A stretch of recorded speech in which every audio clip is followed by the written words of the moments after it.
fired a total of 40 to 41 rounds. Right now on Up with KREM, a man accused of shooting at vehicles on I-90. This morning, what we know about the 23-year-old suspect. It'll be a cloudy December day, but coming up in your full forecast, I'll let you know when snow and rain chances increase. Plus, the WIAA releasing proposed rule changes when it comes to how transgender athletes participate. A look at what they're considering.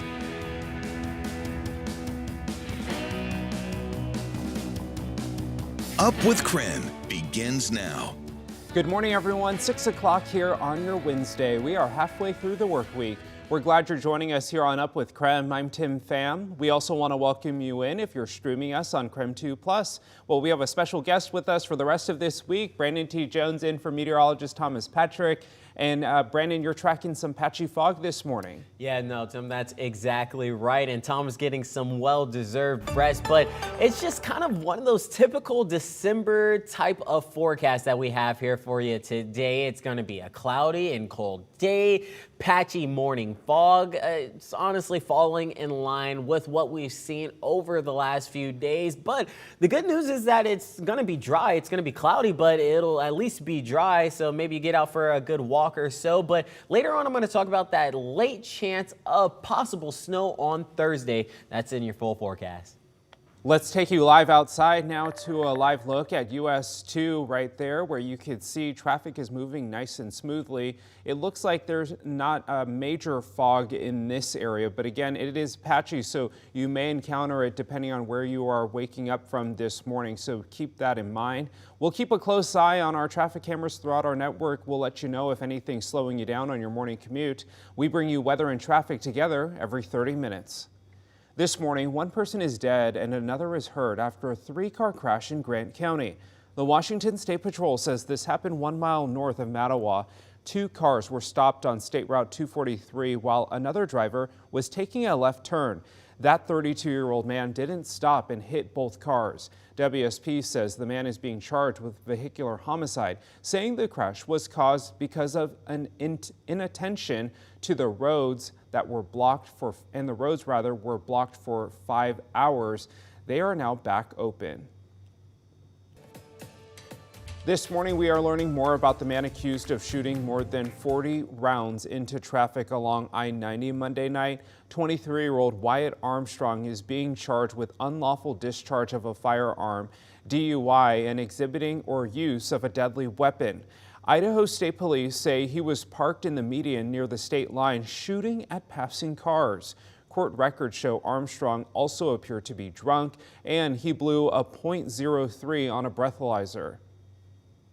We came out to check it out, and you could hear the cops yelling for someone to surrender, the dogs barking, him yelling back. He fired a total of 40 to 41 rounds, striking at least one other vehicle and his own.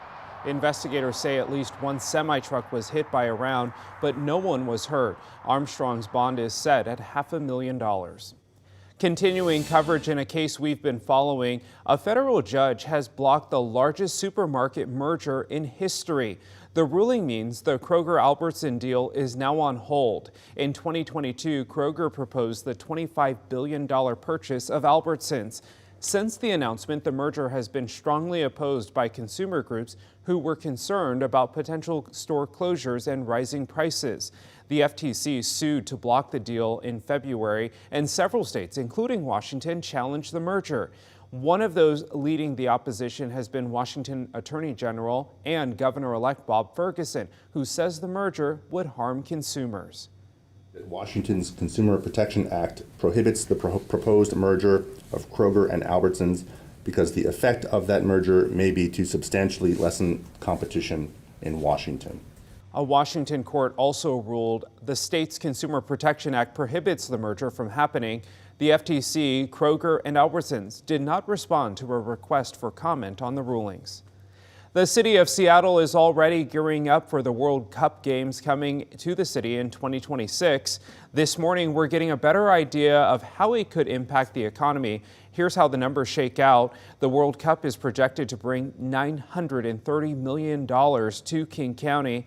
Visit Seattle says it could generate as many as 21,000 jobs. Organizers say there will be an estimated 750,000 people in the city during the 3-week period between June and July in 2026. The city will host 12 matches in total, 6 this summer for the club games and 6 in the summer of 2026 for the World Cup. Boise State running back Ashton Jeanty is a finalist for the Heisman Trophy. The announcement was made earlier this week. He's totaled almost 2,500 yards and 29 rushing touchdowns. Jeanty leads the nation in carries, yards per carry, missed tackles forced, yards after contact, and all-purpose yards. He's no joke. Boise State head coach Spencer Danielson made the case why Jeanty should receive the highest honor in college football. If I got to sit down in my office, close the door for 2 days, and call every Heisman voter, not to lobby for Ashton, to make sure they just give him the time watching the film, who is he as a person? Because I truly believe when all these voters do that, I don't think it should be close. Jeanty is just 132 yards shy of breaking the decades-old single-season rushing record set by Barry Sanders in 1988. Boise State earned a 3 seed in the college football playoffs. They also received that first-round bye. Changes could be coming to high school sports in Washington, specifically when it comes to how transgender athletes participate. The Washington Interscholastic Activities Association just released proposed amendments it received this year. This morning, KREM 2's Cody Proctor breaks down the changes. The topic of transgender athletes competing against girls and women is one gaining national attention, including here at last year's state track and field championship in Washington, when a transgender athlete won the state title in the girls' 400-meter race. The win sparked criticism. The current WIAA handbook says students can compete in the sports consistent with their gender identity. 2 new proposed amendments could change that. The first touches on having participation in girls' sports be limited to students assigned female at birth. Some of the school districts that submitted this proposal included Meade, Colville, and Omak school districts. The Meade School District even passed their own resolution back in October. All in favor say aye.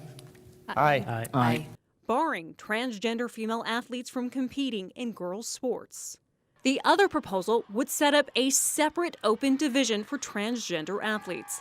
It says students wanting to play sports according to their gender identity would compete in the open division if it's different from the one they were born as. The same would go for transitioning athletes who've gone through medical changes. Both Meade and Eastmont school districts were 2 of the school districts that submitted this proposal. KREM 2 spoke with Eastmont Superintendent Becky Berg back in October. She says the proposal doesn't come from a place of hate, but from inclusion. The intent of it is to record their time or distances or efforts a little bit differently than the traditional born at birth female. Now, these are only proposed amendments. The WIAA's Representative Assembly will hash out specific language and content of each amendment in late January. They'll then vote on the proposals in April. According to the WIAA, an amendment needs 60% of the votes in the Representative Assembly to pass. For these 2 amendments, this means 32 votes. Well, it's 6:08 on this Wednesday morning. Live look over Riverfront Park right there, looking at the pavilion. Love this time of the year, especially when things are all lit up for the holidays.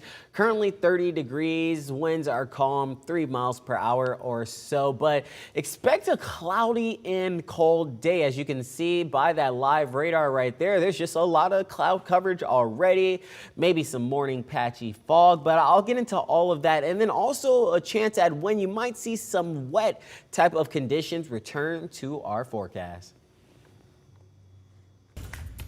The internet is swirling with claims and fake posts days after the arrest of the man accused of killing the United Healthcare CEO. In the next 7 minutes, our National Verify team separates what's real and what's fake. Don't forget, KSKN 22 is the spot for Kraken hockey, and the Kraken have a game tomorrow against the Boston Bruins. You can watch that at 6:30 tomorrow night for free on KSKN 22.